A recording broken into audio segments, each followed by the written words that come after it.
The surveyor's stakes were still visible in the corner of the yard when I pulled into the driveway. 3 orange flags marking the property line along the eastern fence, exactly where my father had planted them 60 years ago when this land was nothing but Tennessee red clay and stubborn cedar trees. I'd built the house myself in 1987. Every beam, every nail, every window frame chosen with my own hands. 4 bedrooms, a wraparound porch, and 2.5 acres backing up to a creek that ran clear and cold even through August. My wife Linda had loved this porch more than any room in the house. She used to sit out here with her coffee every morning until the cancer took that from her, and then from me, 3 years ago. I stood at the tailgate of my truck, holding a flat of marigolds I'd picked up from the nursery on Route 40. Sandra had asked me to plant something along the front walk before Lily's birthday party next weekend. "Grandchildren deserve flowers," she'd said, and I'd laughed and told her she was right. My phone buzzed in my shirt pocket. I set the flat down on the tailgate and pulled it out, expecting a message from the hardware store about a special order I'd placed. The name on the screen was my son, James. The message was 4 words. "Dad, don't sign anything." I read it twice, then a third time. James lived in Denver and we spoke maybe twice a month, comfortable but not close, the kind of relationship that had calcified slowly over 20 years of me favoring Sandra, without meaning to, without admitting it. He wasn't a dramatic man. He wasn't someone who sent cryptic messages in the middle of a Thursday afternoon. I called him immediately. It rang 4 times and went to voicemail. I typed back, "What do you mean? Call me." The marigolds sat on the tailgate. I went inside and sat down at the kitchen table and waited. He called back 11 minutes later. "Dad, I need you to listen to me and not react until I'm finished." His voice was careful in the way that men's voices get careful when they're saying something they've rehearsed. I felt something cold move through my chest, slow and deliberate like groundwater. "I'm listening," I said. "Sandra called me last month. She said she was worried about you. Said you'd been confused, forgetting things, making decisions that didn't make sense. She asked if I'd noticed anything." "What did you tell her?" "I told her you seemed fine to me." "But Dad," she was asking specific questions about your finances, about the house, about whether you'd updated your will since Mom passed. I looked out the kitchen window at the marigolds still sitting on the tailgate. "Keep going." She mentioned a doctor, someone who does evaluations for elder care cases. She said the family needed to be proactive. He paused. "Dad, Derek's brother is a real estate developer. He's been working a project in Brentwood, but the financing fell through last spring. Sandra and Derek have been having money problems. I don't know how bad, but I know Derek's company hasn't had a project close in over a year." The cold thing in my chest settled somewhere near my stomach. "Are you telling me?" "I'm telling you what I know. I don't know what they're planning exactly. But Sandra is meeting you next Saturday to go over some documents, right? Before the party?" She was. She'd asked me 2 weeks ago if we could sit down together Saturday morning and review some estate planning paperwork. She'd hired an attorney, she said, to help make sure everything was in order. She'd said it was something she and Derek wanted to do as a gift, making sure my affairs were managed properly so I didn't have to worry. "She told you about that?" She mentioned it in a way that sounded like she expected it to go a certain direction. He was quiet for a moment. I could be wrong about all of this. I hope I'm wrong, but I couldn't not tell you. We stayed on the line for another few minutes without saying much else. When I hung up, I sat at my kitchen table for a long time. The afternoon light shifted across the linoleum floor. Linda's reading glasses were still in their case on the counter where I'd never moved them. I thought about my daughter. I thought about her laugh, which was exactly her mother's laugh. I thought about the Thanksgiving dinners and the vacations and the afternoon she'd called me crying because Lily had said her first full sentence. I thought about the 23 years since Sandra's wedding when Derek had shaken my hand and called me sir, and I'd thought, this is a good man for my daughter. Then I drove to the county clerk's office. Property records are public. It took the clerk about 4 minutes to pull everything associated with my address. I stood at the counter and read through the documents twice. Nothing had been filed. No transfers. No liens beyond the original mortgage I'd paid off in 2009. Whatever they were planning, it hadn't moved to paperwork yet. But there was something else. A document filed 8 months ago. A durable power of attorney listing Sandra Calloway Merritt as agent for Robert Allen Calloway. I had signed a power of attorney. Sandra had brought it over last spring, explained it was a standard document, said every financial advisor recommended having one in place after a spouse passes. She'd had a notary come to the house. I remembered signing it. I remembered thinking it was a reasonable precaution, the kind of practical thing I'd been putting off since Linda died. I had not read it carefully. That was my failure. I had trusted my daughter, and I had not read it carefully. The document gave Sandra authority over my real property, my financial accounts, and my medical decisions under conditions of incapacity. The language about incapacity was defined broadly. A physician's statement would be sufficient. I drove home and called my attorney. Frank Hargrove had been handling my legal work since 1998. He was 71 now, mostly retired. But he picked up on the second ring because Frank Hargrove had never learned to let a call go to voicemail. "Frank," I said, "I need to see you first thing tomorrow. I need you to tell me exactly what a durable power of attorney allows someone to do, and I need you to tell me how to undo it." His voice changed in the way that old friends' voices change when they understand something serious is happening. "I'll clear my morning, Robert." 8 o'clock. I didn't sleep well. I lay in the dark bedroom and listened to the creek running behind the yard and thought about the surveyor's stakes in the corner of the property. I thought about who might have called a surveyor. I thought about Derek's brother and his failed real estate project, and how 2.5 acres in this part of Nashville were worth considerably more than they were worth when I built this house in 1987. In the morning, I drove to Frank's office on Church Street downtown. He had coffee waiting, and the kind of expression that meant he'd already started thinking about this the night before. "Walk me through it from the beginning," he said. I did. When I was finished, he was quiet for a moment, turning a pen over in his fingers the way he did when he was choosing his words. "The POA is legitimate as far as the signing goes," he said. "You signed it voluntarily and had it properly notarized. The question is what they plan to do with it, and when. If they get a doctor to say I'm incapacitated, then Sandra could theoretically act on your behalf without your consent, including selling real property." He set the pen down. "Robert, this is elder financial abuse. If they've arranged for a fraudulent competency evaluation to manufacture grounds for invoking that POA, that's a crime. How do I protect myself? First, we revoke the POA, today, if possible. Second, we document your competency comprehensively. I want you evaluated by 2 independent physicians this week, men whose professional reputations are unimpeachable. Third, we revise your estate documents entirely." He looked at me steadily. "Do you want to go to the police?" "Not yet," I said. "I want to understand everything first." Frank nodded slowly. "Then let's get to work." Over the next 2 days, I learned things I wished I didn't know. Frank hired an investigator, a quiet man named Curtis, who wore the same gray jacket every time I saw him and had the manner of someone who had stopped being surprised by people a long time ago. Curtis found the doctor. His name was Raymond Stills, a geriatric psychiatrist with an office in Germantown. He had good credentials on paper. He also had 2 complaints filed with the Tennessee Medical Board in the past 4 years, both involving competency evaluations in estate disputes, both resolved without disciplinary action, but with the kind of language in the findings that suggested the board had looked very carefully and not liked what they saw. Curtis found an email thread between Sandra and Dr. Stills through a source I didn't ask him to explain. The emails were clinical and direct.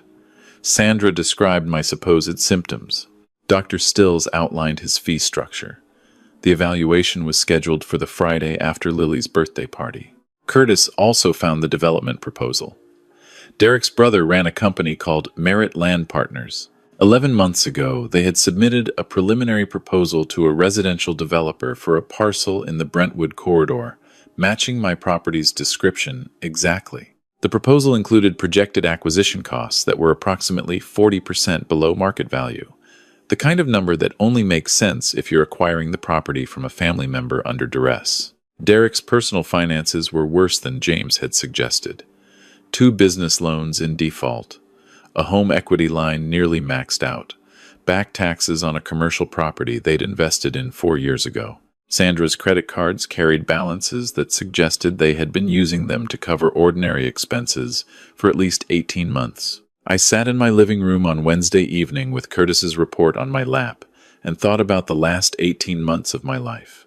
Every visit Sandra had made, every document she'd brought over, helpfully explained, gently encouraged me to sign. The times she'd mentioned my memory, just in passing, just a gentle observation. Had you forgotten about that, Dad? It's okay. We all have those moments. James had mentioned a particular incident, something she'd told him about. A moment at the grocery store when I'd allegedly stood in the cereal aisle, unable to remember what I'd come for. It had never happened. She had invented it, or embellished something ordinary beyond recognition, and she had told my son as evidence of my decline. I thought about Lily, who was turning 7 next Saturday, who had done nothing wrong and understood nothing of what the adults in her life were arranging around her. I thought about Linda, about what Linda would say. I knew what Linda would say. She would say, "Robert, you give everyone too much benefit of the doubt and not enough backbone." And then she would say, "But don't do something you can't take back without thinking about Lily first." Thursday morning, I had my first competency evaluation. The physician, Dr. Marcus Webb, was 64 years old and had been the chief of neurology at Vanderbilt for 11 years before entering private practice. He spent 2.5 hours with me. Cognitive testing, memory assessment, executive function evaluation, a comprehensive review of my medical history and medication. When he was finished, he shook my hand and said I was one of the sharpest patients he'd evaluated this year and asked if I'd be willing to have his findings notarized. "Absolutely," I said. Friday, I had the second evaluation. A different doctor, equally thorough, equally unambiguous in his conclusions. Friday afternoon, Frank called to tell me the POA had been formally revoked and filed with the county clerk. Sandra had not been notified yet. We wanted to control when she found out. I called James that evening. "You were right," I said. He was quiet for a long moment. "I'm sorry, Dad. I really am." "Don't be sorry. You're the reason I found out in time." I paused. "James, I need to ask you something.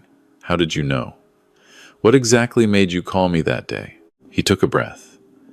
"Derek's brother called me about a month ago.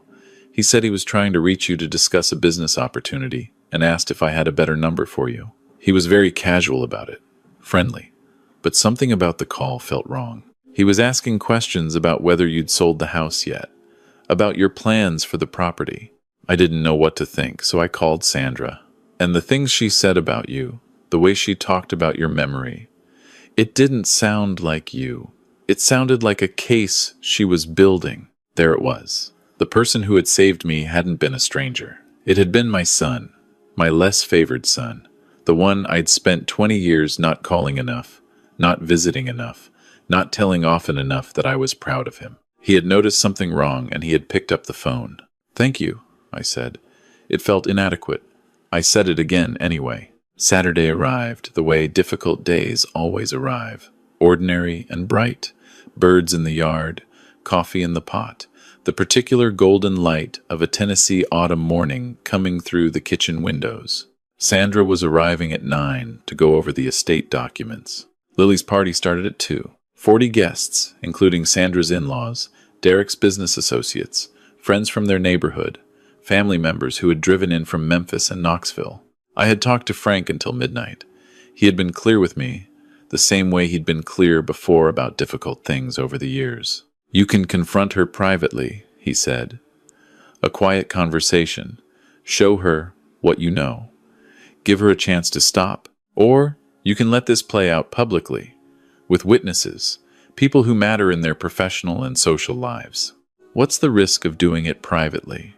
That they become more careful. That they try again with a more sophisticated plan. That next time you don't catch it until it's too late." I already knew what I was going to do. I had known since Wednesday evening, sitting in my living room with Curtis's report, but I needed Frank to say it out loud. I was pouring my second cup of coffee when Sandra's Volvo pulled into the driveway. She came in through the back door the way she always had, calling "Dad?" as she came through the mudroom, her voice warm and familiar. She looked good. She always looked good. Sandra. She had Linda's coloring and her father's stubbornness and the kind of effortless competence that made people trust her immediately. She was carrying a leather portfolio and a box of pastries from the bakery on Belmont that she knew I liked. "You didn't have to do that," I said, nodding at the pastries. "It's a Saturday morning," she said, setting them on the counter. "Dad, you're going to love what Frank put together." She meant her attorney, not mine. "It's really comprehensive. Everything organized so you don't have to worry about any of it." I sat down at the kitchen table. She sat across from me and opened the portfolio. "So the main document is the revised trust," she said. "Basically, this consolidates everything, the house, the investment accounts, into a single structure with me as trustee. It's much simpler than having separate instruments." She turned the document to face me and held out a pen. I looked at the document. I looked at my daughter. I thought about 20 years of Christmases and phone calls and the way she used to fall asleep in the truck when I drove her home from basketball practice in middle school. I thought about what she had planned for the Friday after her daughter's birthday party. "Tell me about Dr. Stills," I said. The change in her face was small but total. The warmth didn't disappear. It went somewhere behind her eyes. And what replaced it wasn't anger or fear, but a careful stillness. The stillness of someone deciding very quickly what to say next. "I don't know who that is," she said. "You've exchanged 11 emails with him in the past 6 weeks. I kept my voice even, the same voice I used in job site meetings when I already knew what the numbers were and was waiting to see if a subcontractor would lie to my face. "You've scheduled me for an evaluation next Friday. You described symptoms of cognitive decline that I don't have. You and Dr. Stills discussed his fee for providing findings that would support a guardianship application." She put the pen down. "Dad, I revoked the power of attorney on Thursday," I said. "I also had 2 independent competency evaluations this week, both with physicians whose records are clean and whose findings will hold up in any court in Tennessee. I know about Derek's brother's proposal to the Brentwood developer. I know about the outstanding business loans and the back taxes and the equity line." I paused. "I know everything, Sandra." Her face had gone through several expressions while I spoke and settled finally on something that looked like calculation. "You've been investigating me. I've been protecting myself from my daughter. Dad, you don't understand. Derek and I are in trouble, real trouble. I didn't know what else to do. I never would have actually. You hired a doctor," I said. "You had a timeline. You came here this morning with documents for me to sign. That's not thinking about doing something. That's doing it." She sat back in her chair. Outside, a cardinal landed on the porch railing and sat there for a moment, red against the wood, before flying off. "Are you going to the police?" she asked. "Not today," I said. "I'm going to Lily's birthday party." She stared at me. "Dad, please, whatever you're planning, please don't do it at Lily's party. She's 7 years old." "I know how old she is," I said. "I'm the one who drove to the hospital the night she was born." We didn't speak after that. She gathered her portfolio and her things with practiced composure. The way she handled everything, efficiently and without visible distress, and I stood in the kitchen and watched my daughter leave my house, carrying the documents she'd brought to take everything from me. The party started at 2. Sandra and Derek's house was in Forest Hills, a nice neighborhood, a house they could not afford, the kind of place that looks like success and costs like drowning. There were balloons on the mailbox, a bounce house in the backyard, a table of food catered by a company I recognized from their signs around town. I counted 38 guests when I arrived. Family on both sides, Derek's business associates and their wives, neighbors, a woman from Sandra's office who I'd met twice, Lily's school friends running in the backyard with no idea what the adults were navigating around them. James had driven in from Denver. He was standing near the back fence when I found him, holding a cup of something, and watching his niece chase another 7-year-old around the bounce house, with the uncomplicated joy of someone who isn't old enough to understand complicated things. We didn't hug. We weren't that kind of family. We stood next to each other and watched Lily run. "How are you holding up?" he asked. "I'm all right," I said. "You don't have to do this today." "Yeah," I said. "I do." Sandra moved through the party the way she always moved through gatherings, hosting, laughing, filling glasses, her hand on Derek's arm when they stood together. Derek was taller than me, athletic-looking, with the easy confidence of someone who had grown up with money before spending it all. He shook my hand when he saw me and called me Robert in the slightly formal way he always did, and I shook his hand and smiled and thought about the development proposal his brother had submitted on my property. At 4 o'clock, Derek tapped a glass, and the party gathered on the back patio for cake. Lily stood next to her mother, wearing a pink dress and the particular expression of a child who has understood that something special is happening and is trying to hold the feeling still long enough to memorize it. I watched her blow out her candles. 7 of them plus 1 for good luck. Every guest cheered. Sandra looked beautiful, and Derek put his arm around her, and James stood next to me, and neither of us said anything. After the cake, Derek made a few remarks about family and what this day meant to them. He thanked people for coming. Sandra followed with the kind of speech that comes naturally to someone who has been performing warmth for long enough that the performance and the original are difficult to separate. She said some lovely things about Lily. She said some lovely things about family. Then she said, "And of course, we have to thank Dad, who has been such a constant support to our family over the years. Dad, do you want to say a few words?" I looked at my daughter across a yard full of people. "Sure," I said. I moved to where she was standing. She handed me the wireless microphone they'd set up for the speeches and stepped back, and I stood in front of 38 people in my daughter's backyard on a Saturday afternoon in October. "Lily," I said, "your grandfather loves you more than you're going to understand for a long time. This letter I've written tells you some things I want you to know. You'll read it when you're older." I looked at her small face, so much like Sandra's, so much like Linda's. Everything I've built for people I love. And today I want the people here to understand exactly what that means.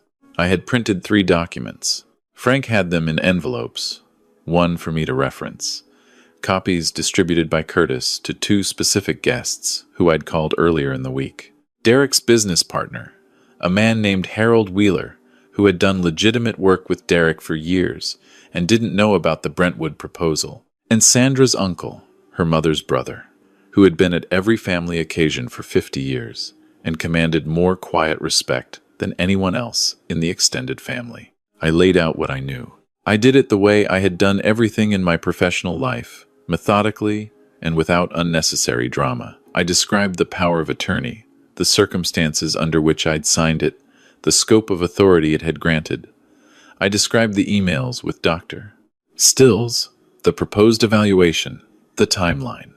I described the Merritt Land Partners' proposal for my property. I described Derek's financial situation and what my property represented in the context of his debts. The yard went so quiet I could hear the creak. "I am 67 years old," I said. "I built my house with my hands. I raised 2 children in it. My wife died in it. It is not a balance sheet item." I set the microphone down on the table next to the birthday cake. I just wanted everyone here to know that. What happened next happened the way these things happen, all at once and not in any order. Derek's business partner, Harold, walked directly to Derek and said something in a low voice that made Derek go still. Sandra's uncle moved toward me with an expression I didn't have a name for. Sandra herself didn't move for a long moment, standing in the middle of her own backyard like someone waiting to find out what comes next. Then she looked at me, and for just one moment the performance was entirely gone, and what was underneath it was not anger and not calculation. It was grief. Her mother's daughter, standing in a yard full of people, understanding what she had done and what it had cost. I didn't stay. I found Lily, who was eating cake on the steps of the back porch, unaware of the adult weather moving through the yard. I sat next to her and told her the cake was very good. She agreed that it was the best cake she'd ever had. I told her that was probably true. She asked if I was leaving, and I told her yes, and she hugged me around the neck the way children do, with their whole body and no reservation at all, and I held on to that for a moment before I straightened up and walked through the side gate to my truck. James followed me out. We stood by the truck in the street.